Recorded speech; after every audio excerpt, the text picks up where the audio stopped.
Before I start this lesson, I'd like to give all praise and glory and honor to Yahweh, Ba'ashem, Yahushai, Ba'ashem, Rakakodash. Double honor to the Apostle Ezra, great minister, and rule and teach well.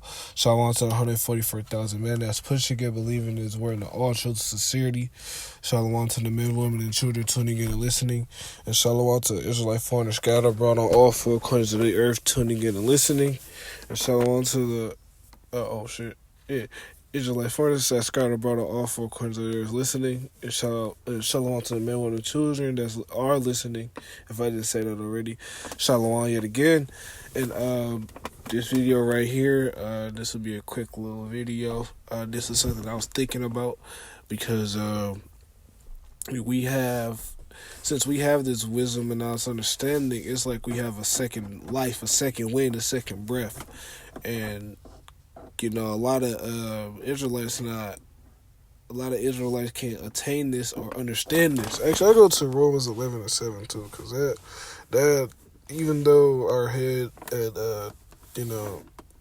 at the camp we're at, Gabar, he brings this out a lot, and it makes sense why he brings it out a lot, because we really have what's the word I want to use? We really have. I'm trying to figure out the word I want to use. Salakia. We really have a gift. Yeah, a gift. That's what I wanted. Yeah, we really have a gift, and we can't squander that gift, man. This wisdom, knowledge, and understanding is a gift from on high, man.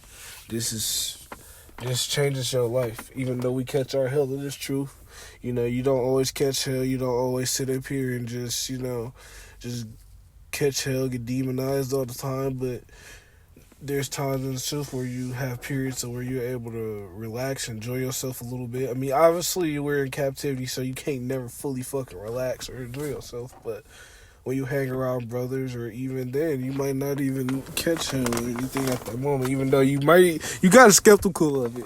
But the point is we have this truth, wisdom, and understanding, as it was given on high. It has completely changed our life. And, this is something I think about daily, too, as well, because, you could be back in the world, bud the fuck out, don't know what's going on. Some brothers was atheists before they came in, all kinds of things. The Lord completely changed the flow, man. He did it.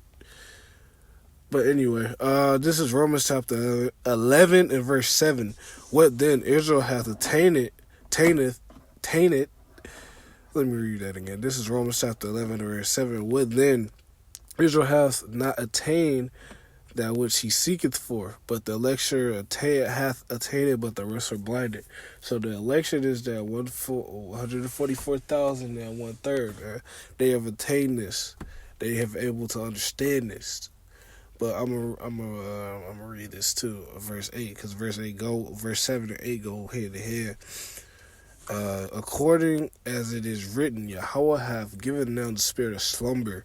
And and a lot of these Israelites slumber, man. These 2/3 slumber. These people slumber on the truth, man. They're not able to understand these mysteries. They're not able to understand these things that happens, man. They're not. They're beginning like dumb dogs, actually. Did I say that? I got that too. Eyes that they should not see, and ears that they should not hear until this day. Yeah, that's these Israelites. Dumb dogs. Because let me get that too.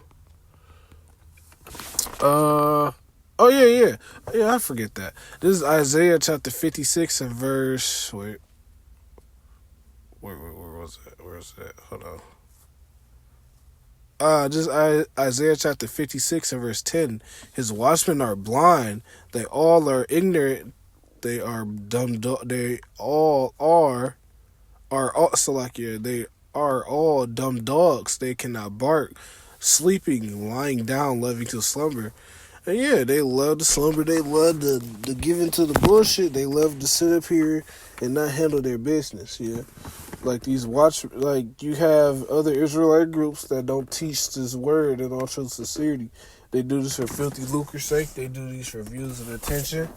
They do it for carnal means, but at the end of the day, the Lord is only dealing with the 144,000 and the 1/3. Even though that there are, I believe, there's members of those certain congregations that could be of the elect. You know, they have to be. You know, well, I won't say they have to be, but they possibly can be. You know, because the Lord gonna bring people in last minute. You know. But anyway, let me go back to Hosea. It was Hosea. Let me grab it over. It's Hosea. Wait. Let me see.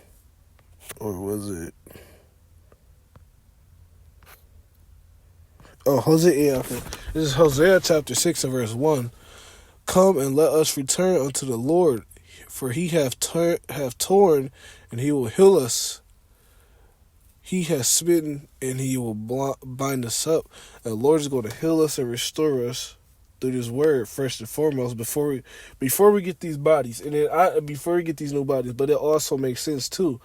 You have to take care of the body that you're giving now, so when you get the new body, you can even do more in it. We have to show the Lord that we care, and honestly, willingly wanting to put effort in the truth in ministry as well.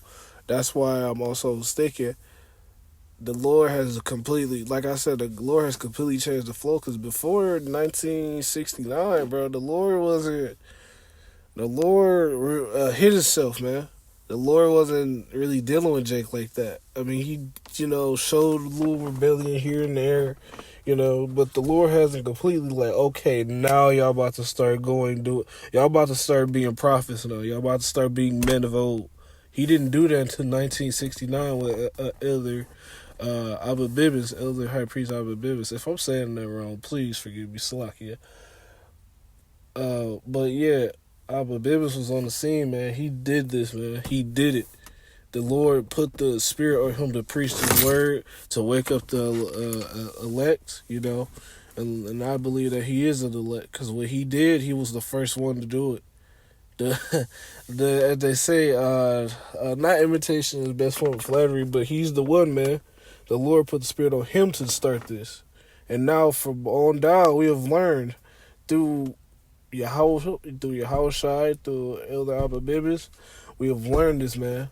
And we have to run with it with everything we got. Anyway, this is verse 2. After 2 days will he revive us, and the third day he will raise us up, and we shall live in his sight. And yeah, this is a saying. This is a parable, because obviously the Lord's going to raise up those who he care for, and he going to do it in time. And the Lord said he will revive us and raise us up, and we shall live in his sight. And yeah, we're going to live we're going to be able to do things to our fullest capability in the kingdom. We won't have no slowdowns, what's the word I want to use? We won't have nothing stopping us. We'll be able to live like how the Lord lived, man, because he's a holy of holies. So after that, I'm going to get Deuteronomy chapter 30.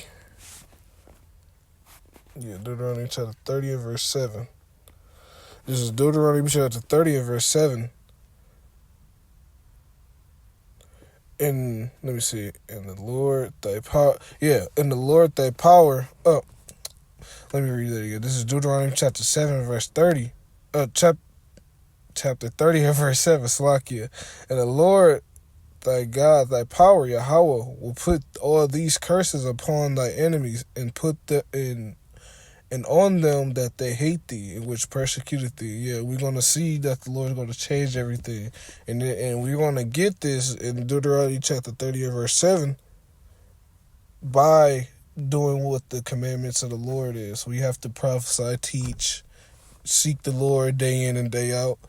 Tarry not to the Lord. We have to, boy, yeah, man, we can't, man, I'm stuttering, but like, seriously, like, we can't waste time to giving and heeding to the Lord, because that could be in our life.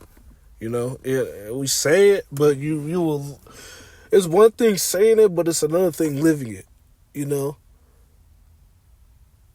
Actually, I give verse 8 too. And thou shalt return and obey the voice of the Lord. That's what we're doing slowly. We're doing this slowly. He's putting that breath back in us, so we're obeying the Lord. We're obeying the Lord. He shows mysteries unto us. And do all his commandments was I command thee to this day. And when we are starting to do that, we're starting to learn and understand and grow in the sight of the Lord. Through the spirit of power, Yahweh, Shai, obviously. We're growing and coming back into that fold. And also, real quick, before I get that Amos 9 path. Yeah, because I want to get this too. Because we seeking that old path, man. We're actually, the scripture said better than I will. Let me see. Let me see. Bear with me, Baba Kasha.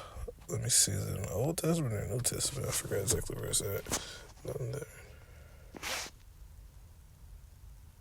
Let me see.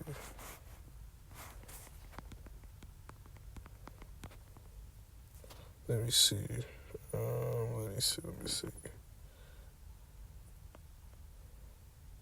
Nah. Well, yeah, we're seeking that old path, man. And that's the direction of where the Lord is, man. We have to follow the Lord and hold on tight. Because this shit about to get crazy, man. Where is it at, man? Seeky. Let me see.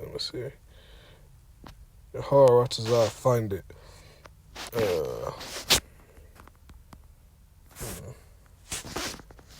Let me see. Probably wording it wrong. Let me see. It's probably Slovakia.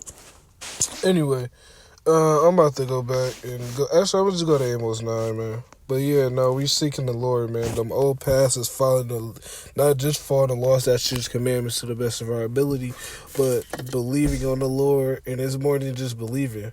We have to do the work of the Lord too as well. We have to listen to what's written in His book and act it out best as possible. I mean, certain stuff obviously you can't act out, but treating our brother. Basically, treating your brothers well, giving your alms, doing your due diligence, because the Lord blesses those who do their due diligence.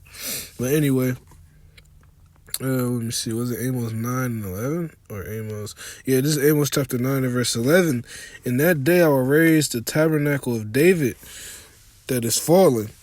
And yeah, the Lord will raise up the tabernacle of David, the elect, and close up the breaches thereof. I will raise up his ruins. I will build it as in the days of old. And yeah, we have to seek that old path. That's why the Lord said He's going to raise the tabernacles of David up, and which start the elect. And it will begin with the elect, the 144,000 and that 1/3. In that kingdom, we'll be able to do whatever we want, whatever is feasible, whatever is right in the sight of the Lord. And we won't go off at all. We'll be able to do what we need to do. And that's one of the many, that's one of the biggest, but one of the many rewards that it is to serve the Lord, man. The Lord is the ultimate employer, man. He'll give you discounts, benefits, vacations, and I don't mean vacations as in you take. Well, in the kingdom we're gonna have the biggest vacation ever, but the Lord up your pay. The Lord does a lot of things, but for example. The Lord does things that are according, obviously to your labor, that the works you have done, but the Lord is the ultimate employer, man.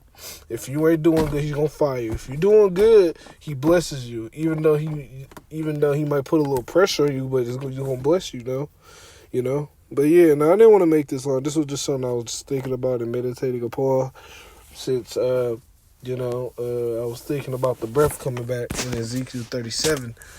But yeah, nonetheless, Lord willing, this video is edifying. But before I close out, I'd like to give our praise to Yahweh, Ba'ashem Yahushai, Ba'ashem Kakadash. And on to the next one, Shalom. And Lord willing, this is edifying. On to the next one, Shalom.